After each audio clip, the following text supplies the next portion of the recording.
The prairie had a way of swallowing sound, but that night it screamed. It screamed with the crack of rifles, sharp and final, each shot a punctuation mark at the end of a life. Somewhere in that screaming dark, two girls ran.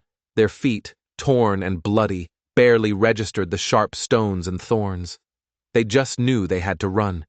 The older one was 15, her name was Nita, and she pulled her 12-year-old sister, Lenny, by the hand, her grip like iron. They were Apache, and the men behind them, the men with the rifles, had turned their world to ash. They didn't know where they were going. They just knew death was behind them, a living thing with a hungry breath, and the night ahead was a black, endless ocean. They had to keep running. A man sat by a low fire, a cowboy named Jed, his face a road map of hard miles and lonely nights. He wasn't much for company, but the silence out here could get so loud it hurt your ears. That's when he heard it. Not the gunfire, that was miles off, a distant storm. No, he heard something closer, the snap of a twig, the ragged sound of someone trying to breathe without making a sound. He'd seen enough trouble to know you don't go looking for more. A man who chased shadows in the dark usually ended up becoming one. But this wasn't the sound of a predator. It was the sound of prey. It was the sound of pure, gut-twisting desperation. He picked up his rifle, not to shoot, but just to have it, and moved toward the noise, quiet as a ghost. And then he saw them. In the faint glow of the moon, they looked like spirits. Two girls, their faces streaked with dirt and tears, their eyes huge and dark, reflecting a terror so deep he felt it in his own bones. He should have mounted his horse and ridden the other way. He knew the rules of this land. You don't get involved. Getting involved gets you dead. The world was cruel to men who meddled, and it was crueler still to those who picked the losing side. But then the older one, Nita, she didn't raise a weapon. She didn't scream. She just raised her hands, trembling, a silent plea that cut through him sharper than any knife. Something shifted in him then, something he thought he'd buried a long, long time ago, under layers of dust and regret. He knelt down, slow, showing them his empty hands. He didn't speak. He just offered them the one thing they didn't have. Stillness. A promise of no harm. And they clung to it. But the night wasn't done with them. From the direction they'd come, he heard the shouts of men. Not lawmen. Not men seeking justice. These were the shouts of wolves who had tasted blood and wanted more. His mind raced. There was no time to think, only to act. The decision was made in the frantic pump of his own heart. He grabbed them, not rough, but firm, and pulled them toward a dry ravine, a deep scar in the earth that offered the only cover for miles. He pushed them down into the cold shadows of the rock, pressing a finger to his lips. They nodded, their small bodies shaking so hard he could feel it through the ground. The sound of hoofbeats grew louder, a rolling thunder that promised to shatter their fragile hiding place.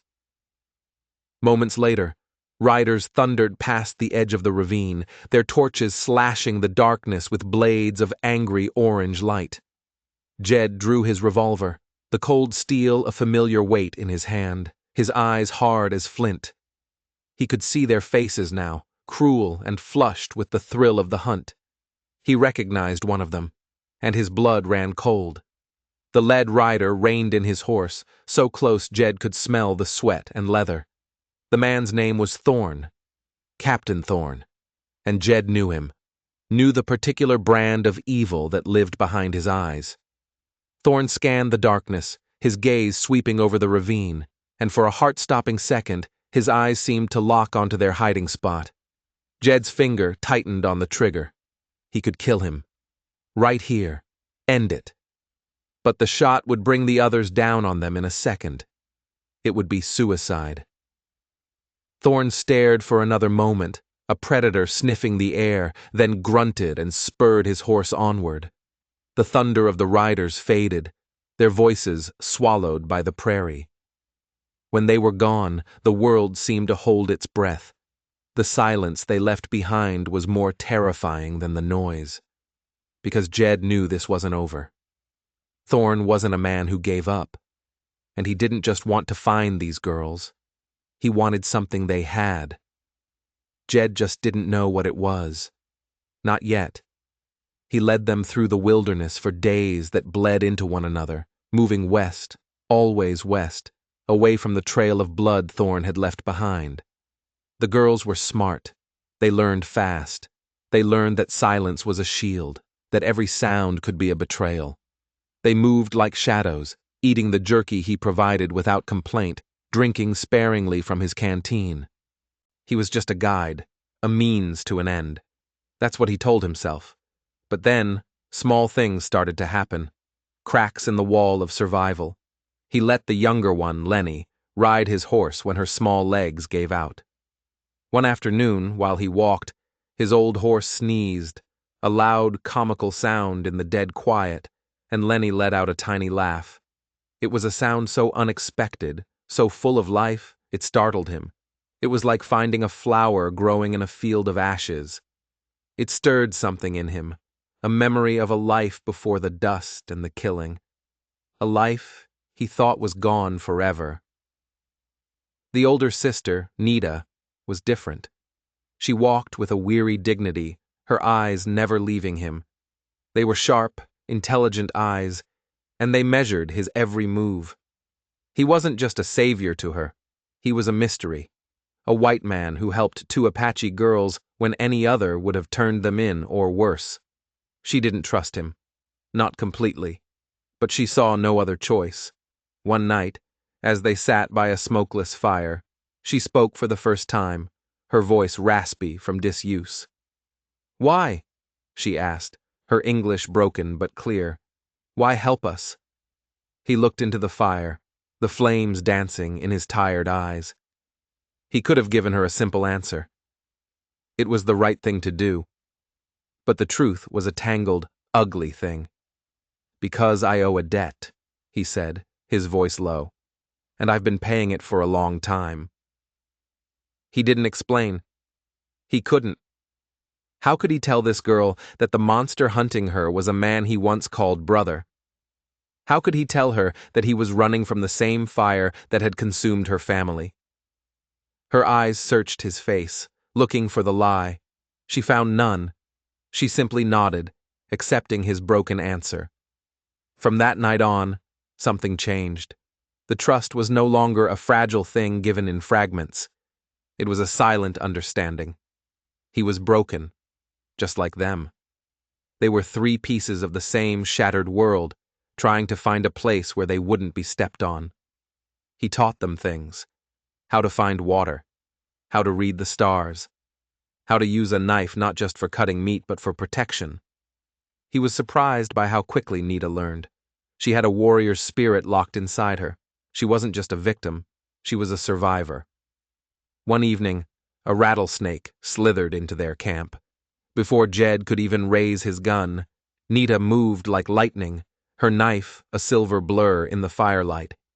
The snake's head fell to the dust. She stood there, breathing heavily, the knife still in her hand, her eyes blazing. And in that moment, Jed realized he wasn't protecting a helpless child. He was traveling with a young woman who had been forged in the cruelest of fires, and he started to wonder what she was protecting. Finally, they reached the edge of Apache territory.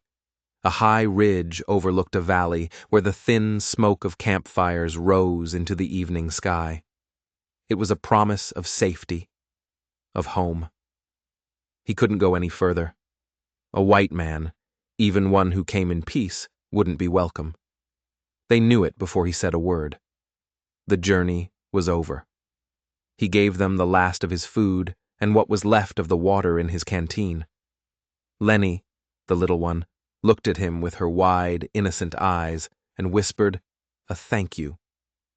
But Nita was silent. She just looked at him, her gaze intense.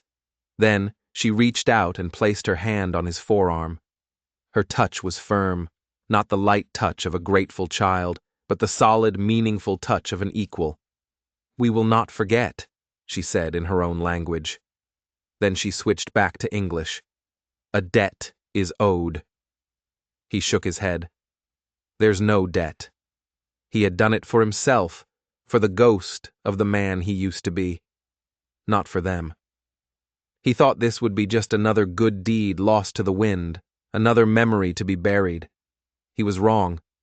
She reached into a small pouch at her belt, something he'd never seen her open before. She pulled out a small, intricately carved piece of stone. It was a bird, maybe an eagle, its wings spread wide. She pressed it into his hand. So you remember, she said. Her fingers brushed against his, and a jolt went through him, a current of something he hadn't felt in a decade. He closed his hand around the stone, its edges sharp against his calloused palm. They turned and started down the ridge, two small figures descending into the valley, toward the promise of their people. They didn't look back. Jed stood there, his weary horse at his side, and watched until they were swallowed by the distance. He felt a sudden, sharp emptiness. He almost called out to them, almost asked them to stay. But that was a fool's wish. The desert gave no answers. He mounted his horse and rode away, the stone bird clutched tight in his hand, a cold weight that felt heavier than it should. He told himself nothing had changed. He was still the same man, riding toward the same lonely horizon. But he knew it was a lie. A piece of him had just walked down that ridge, and he knew, with a certainty that chilled him to the bone, that he would never be whole again. 10 years. 10 years is a long time. Long enough for a man's hair to turn gray at the temples, for the lines on his face to deepen into canyons of regret. Jed had tried to settle. He'd built a small cabin with his own 2 hands, miles from any town, a fortress against the world and the ghosts that haunted his sleep. He worked odd jobs, spoke little, and kept to himself. The folks in the nearest town saw him as a quiet, steady man. A man who kept his word, but whose eyes always seemed to be looking at something far away, something only he could see. They didn't know about the nights he spent staring into the fire, the stone bird in his hand, haunted by the faces of 2 girls and the cruel sneer of a man named Thorn. He told himself he'd forgotten them, that their memory had faded like a footprint in the dust. But some nights, when the wind howled around his cabin, it sounded like the shouts of dying men. And in the quiet of the dawn, he would remember the press of a small hand on his arm, the impossible sound of a child's laugh in the middle of a wasteland, and he would wonder. He would always wonder what became of them. Then one evening, it happened. A sharp rap of knuckles on his door. The sound was so foreign, so unexpected, it startled him more than the crack of a rifle. No one ever came out this far. No one. He grabbed his revolver from its holster by the door, his heart pounding a frantic rhythm against his ribs. He eased the door open just a crack, peering into the twilight. 2 figures stood on his porch. For a moment, his mind couldn't make sense of what he was seeing. They weren't children anymore. They were women, tall and strong, their faces holding the wisdom of years he couldn't imagine. The younger one had the same bright spark in her eyes he remembered, but the older one, Nita. Her presence was a physical force, her gaze steady and powerful. It was them. They bowed their heads in a gesture of respect, their voices when they spoke, woven with the threads of memory. "We have come," Nita said, her voice clear and strong, "to repay the debt." Jed stood there, frozen, the revolver hanging uselessly in his hand. The past he had tried so hard to bury, the past he relived every night in his dreams, had just walked up to his front door. It wasn't a ghost. It was flesh and blood. And it was carrying a promise he never asked for, a promise he was terrified to accept. He let them in. The silence of his cabin, a silence that had been his only companion for a decade, was suddenly filled with the soft rustle of their clothes, the quiet cadence of their voices. It was overwhelming. Lenny, the younger sister, moved through the small room with a restless energy, her eyes taking everything in. Nita was still, watchful, her gaze lingering on him. He felt like a stranger in his own home. "You owe me nothing," he said, his voice hoarse. It was the same thing he'd said 10 years ago. "I told you. There is no debt." Nita just shook her head, a stubborn set to her jaw that he recognized. "Among our people," she said, "a life saved is a life bound. We did not forget." He wanted to argue. He wanted to tell them to leave, to go back to their lives, and let him return to his quiet misery. Solitude was a cruel master, but it was a familiar one. Their presence felt like a weight, a responsibility he wasn't sure he could bear. But he couldn't bring himself to say the words. So he just stood there, a ghost in his own life, as they began to transform his home. Lenny found his broom and began to sweep the floor, humming a tune that was as bright and clear as a mountain spring. Nita unpacked a small bundle they had carried, revealing dried herbs and food. Soon the smell of stew filled the cabin, a smell that reminded him of a time so far in the past it felt like another man's life. He found himself just watching, listening. Her voice was deeper now, but it held the same warmth he hadn't known since his own mother sang him to sleep as a boy. The walls of his fortress were being breached, not by force, but by the simple, undeniable presence of life. The days that followed were a strange dream. Lenny was a whirlwind of joy, a constant source of light in the dusty corners of his life. She teased him relentlessly, calling him old stone face when he went too long without smiling. One day, she picked a wildflower and tried to tuck it behind his ear. He grumbled and pulled it free, but he couldn't stay angry. He found himself watching her, a small, sad smile touching his lips when she wasn't looking. She was the embodiment of the life he had saved, and seeing her so happy, so vibrant, eased a small part of the crushing guilt he carried. Nita was the anchor. She moved with a quiet grace, her hands always busy. She mended his worn-out coat, her stitches small and perfect. She cooked, she cleaned, she brought order to his chaotic existence. But it was her eyes that held him captive. They saw everything. She didn't see a hero. She saw a man drowning in his own past, a man burdened by a weariness that went bone deep. And slowly, patiently, she began to throw him a lifeline. But their presence didn't go unnoticed. The nearest town was a place of small minds and big suspicions. Tongues started to wag. An old, solitary cowboy suddenly living with 2 young Apache women. The whispers followed him whenever he rode in for supplies. They were ugly whispers, full of poison and prejudice. One day, a rancher named Barlow, a man known for his cruel tongue and heavy hand, cornered him in the street. "Getting lonely out there, Jed?" Barlow sneered, his friends laughing behind him. "Had to go and get yourself a couple of strays to keep you warm?" Something inside Jed snapped. The rage he'd kept banked for 10 years erupted like a volcano. He didn't say a word. He just hit him.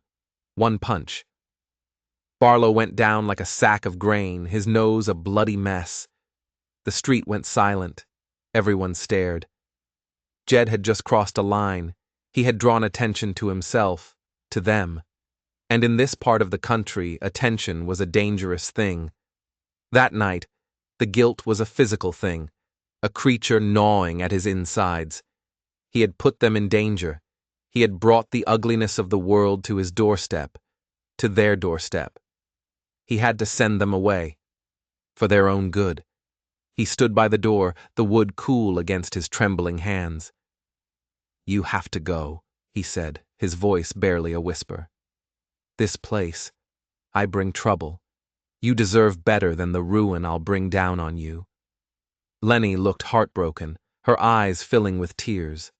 But Nita didn't move. She stood before him, her back straight, her eyes as steady and clear as the night sky. She let the silence stretch, her gaze unwavering. Then she spoke, Her words not loud, but they hit him with the force of a physical blow. "You think Trouble is a loud-mouthed rancher in town?" she asked, a bitter smile on her face. "You think we don't know what real trouble is?" She took a step closer, her eyes boring into his. "The man who killed our family is still out there. His name is Thorn." Jed's blood turned to ice. Thorn. The name was a ghost that had haunted his every waking moment for a decade. He felt the floor drop out from under him. "What?" he managed to choke out. "He's still looking for us," Nita said, her voice dropping, filled with a cold dread. "And he's not just looking for us anymore. He's looking for you. We heard whispers. A man fitting your description, living alone. A man who deserted his command. He's getting closer, Jed. He's coming here."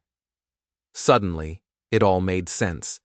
They hadn't come back to repay a debt of gratitude. They had come back to warn him. They had come back because their pasts were intertwined, bound together by the same monster. The debt wasn't about him saving them. It was about them saving each other. The fragile peace he had built for himself was a lie. The war he had deserted all those years ago had finally found him, and it was standing right on his doorstep. The cabin was no longer a home. It was a fortress. The quiet domesticity of the past few days vanished, replaced by the grim, urgent work of preparation. They boarded up the windows, leaving only small slits to shoot through. Jed checked his weapons, his movements precise and economical, the muscle memory of a soldier kicking in.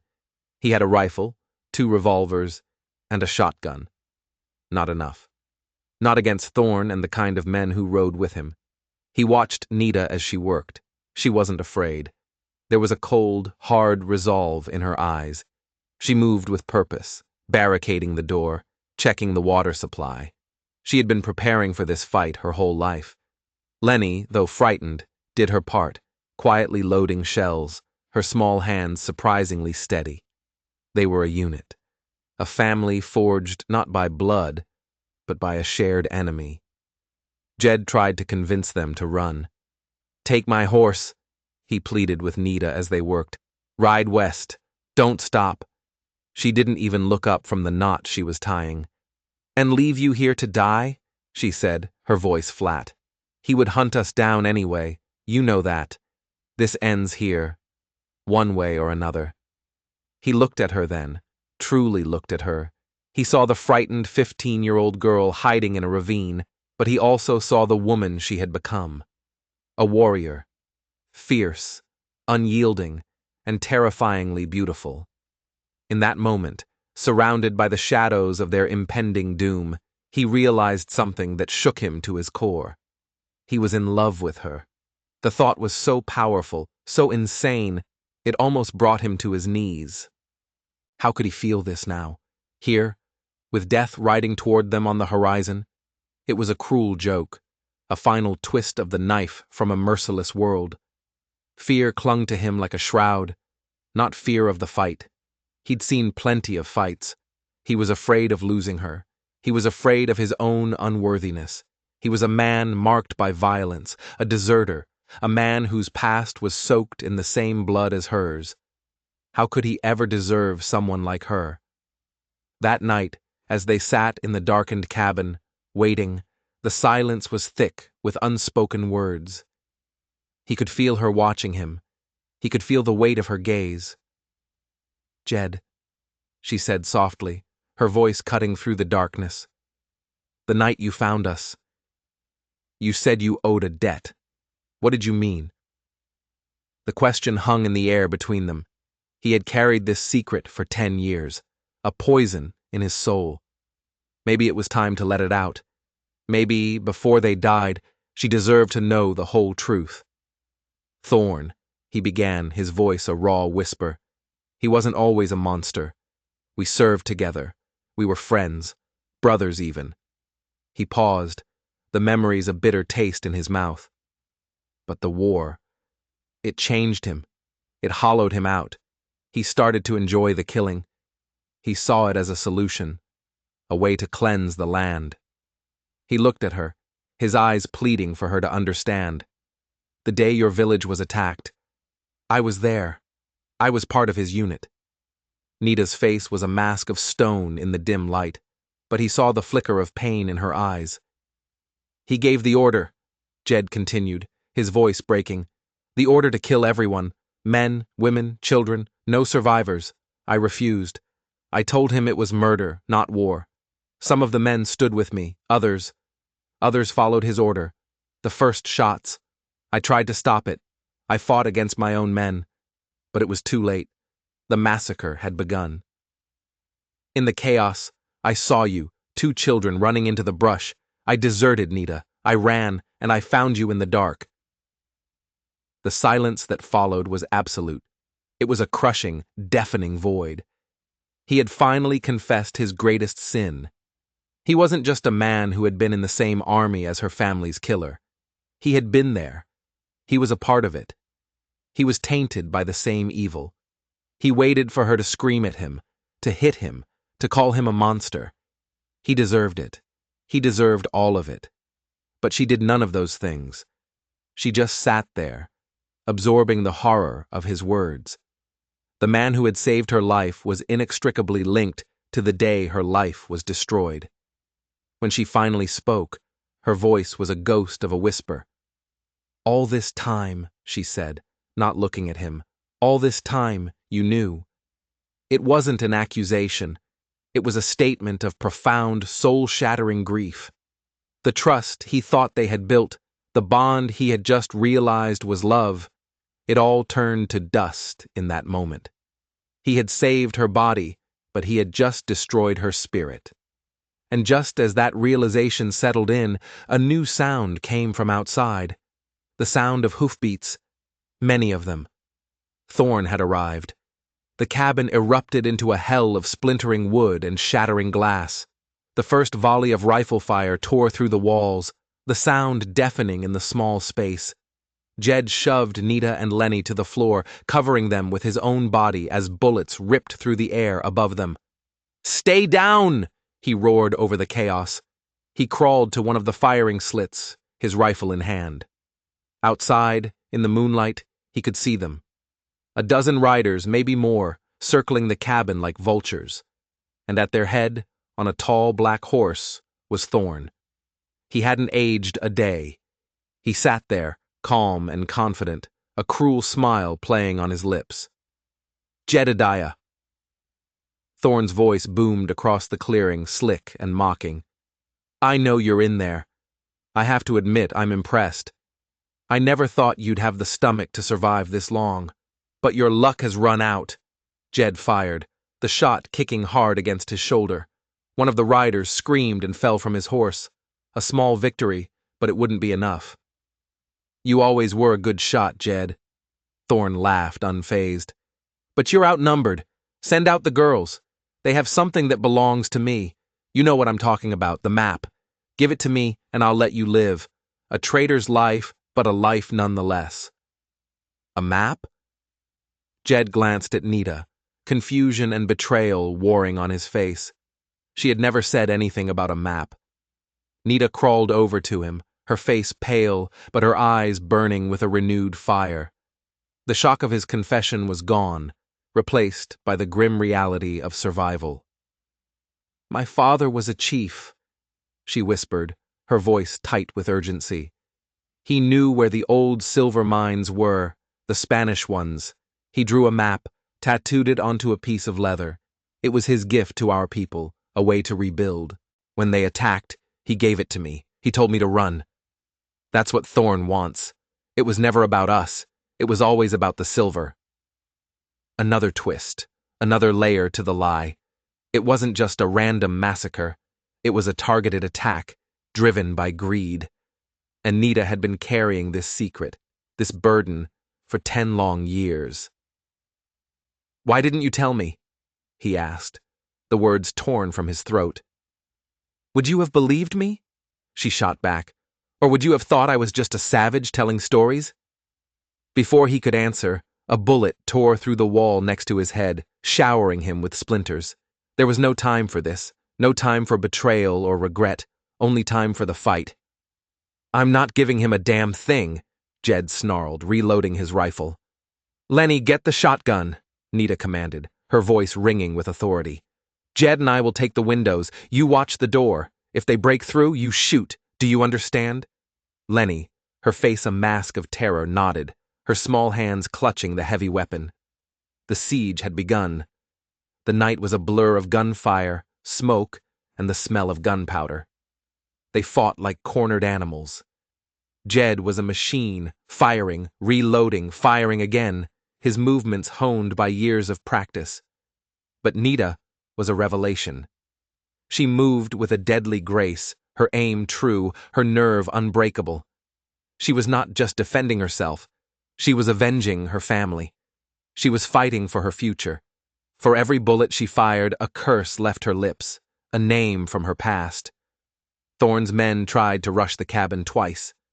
The first time, Jed and Nita drove them back with a hail of rifle fire. The second time, they managed to reach the door, splintering it with an axe. But as the first man burst through, Lenny, who had been huddled in the corner, rose up and fired the shotgun. The blast threw the man backward, and the others retreated in a panic. The little girl who loved wildflowers had just saved all their lives. Hours passed. The attacks became less frequent. Thorne was content to wait them out. They were running low on ammunition. Their water was almost gone. Hope was a flickering candle in a hurricane. In a lull between shots, Jed looked at Nita. Her face was smudged with gunpowder, her hair was a mess, but he had never seen anyone more beautiful. The walls between them, the lies, the secrets, they had all been burned away by the fire of the battle. All that was left was the truth. "Nita," he said, his voice raw, "I am sorry, for all of it." She looked at him, her dark eyes searching his. "I know," she said simply. And in those two words, there was a universe of forgiveness. It wasn't absolution. The ghosts of her family would always be between them. But it was a start. It was a promise that if they somehow survived this night, they could find a way to build something new from the wreckage of their pasts. But Thorne was growing impatient. "Last chance, Jedediah," he yelled from the darkness. "The map, or I burn you out." They saw the flicker of torches. He was going to set the cabin on fire. They were trapped. They were going to die. A grim certainty settled over Jed. He had run from his past for 10 years, but it had finally caught him. He would die here, in this small wooden box, trying to atone for his sins. But he wouldn't die alone. He looked at Nita, at Lenny. He had given them 10 extra years of life. Maybe that was enough. "It's not over," Nita said, her voice a fierce whisper. She pointed to the floorboards. "There's a root cellar. My sister and I can hide there. You have to face him." He understood. It was a slim chance, but it was the only one they had. If he could draw Thorne and his men into the open, create a diversion, maybe, just maybe, the girls could slip away in the chaos after the fire. It was a suicide mission, but it was the only path left. He kissed her then. A hard, desperate kiss, full of love and regret and the bitter taste of goodbye. "Live," he whispered against her lips. "Both of you. Live." He helped them pry up the loose floorboards and descend into the small, dark space below. As he replaced the boards, he took the small stone bird she had given him from his pocket and placed it on the floor where they would find it. A final message. A final memory. Then, he took a deep breath, kicked open the remains of the front door, and stepped out into the moonlight, a revolver in each hand. "Thorne!" he roared, his voice echoing in the night. "You want a traitor? Come and get him!" The world exploded in a symphony of violence. He fired both guns, moving, dodging, a ghost in the moonlight. Thorne's men, surprised by his sudden appearance, returned fire wildly. He was hit, once in the shoulder, then again in the leg, the impacts like hammer blows. He fell to one knee, but he kept firing. He saw Thorne dismounted, walking toward him through the chaos, a calm, predatory smile on his face. "Brave, Jedediah, and foolish," Thorne said, raising his own pistol. "It didn't have to be this way." Jed tried to raise his gun, but his arm wouldn't obey. His strength was fading. This was it, the end of the line. But then, a sound cut through the gunfire, a high, piercing scream. Not of fear, but of pure, unadulterated rage. From the side of the burning cabin, Nita appeared, a flaming piece of wood in one hand, and her father's knife in the other. She had never been in the cellar. It was a trick. She had used the fire as her own cover. She threw the burning brand into the face of the man nearest to her, then plunged the knife into the throat of another. She was a whirlwind of death, a spirit of vengeance unleashed. The sudden, savage attack from their flank threw Thorne's men into confusion. It was the opening Jed needed. Ignoring the fire in his leg and shoulder, he surged to his feet and charged, not at the men, but at Thorne himself. He tackled him, sending them both crashing to the ground. They rolled in the dirt, two brothers locked in a final deadly embrace. Thorne was stronger, but Jed was fueled by a decade of guilt and a desperate need for redemption. He got his hands around Thorne's throat, squeezing, putting every last ounce of his life into that final act. Thorne's eyes bulged, his face turned purple. His hands clawed at Jed's, but he couldn't break the grip. And then, with a final shuddering gasp, it was over. The man who had haunted his life was gone. Jed collapsed on top of him, the world going gray at the edges. The last thing he saw before the darkness took him was Nita, standing over the bodies of the last of Thorne's men, her face lit by the flames of the burning cabin, looking like a vengeful goddess.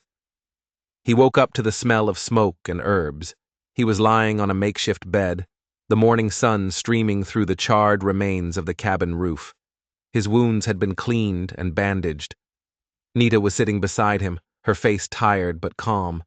Lenny was asleep nearby, curled up under a blanket. The fire had consumed most of the cabin, but the stone walls still stood. They had survived. "You were supposed to hide," he rasped, his throat dry. "And let you have all the fun?" she replied, a small smile touching her lips for the first time. "A debt is owed, remember?" He looked around at the devastation, at the bodies of the men scattered across the clearing. The past was finally, truly buried, but the future was an unknown country. "What now?" he asked. She took his hand, her touch gentle but firm. "Now," she said, her eyes meeting his, "we rebuild." And they did.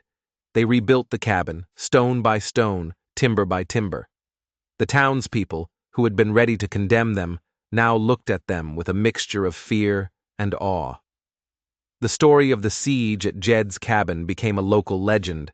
The story of the quiet cowboy and the two Apache women who had fought off a dozen outlaws. The whispers didn't stop, but now they were tinged with respect.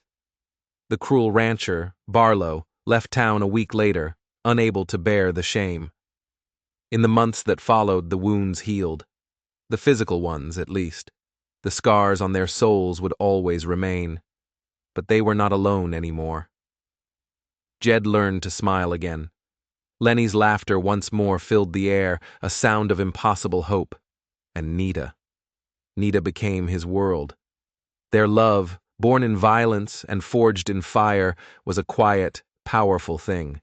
It wasn't a fairy tale. It was real. It was a promise kept, a debt repaid not with silver or gold, but with a shared life, a shared future, built on the ashes of their past.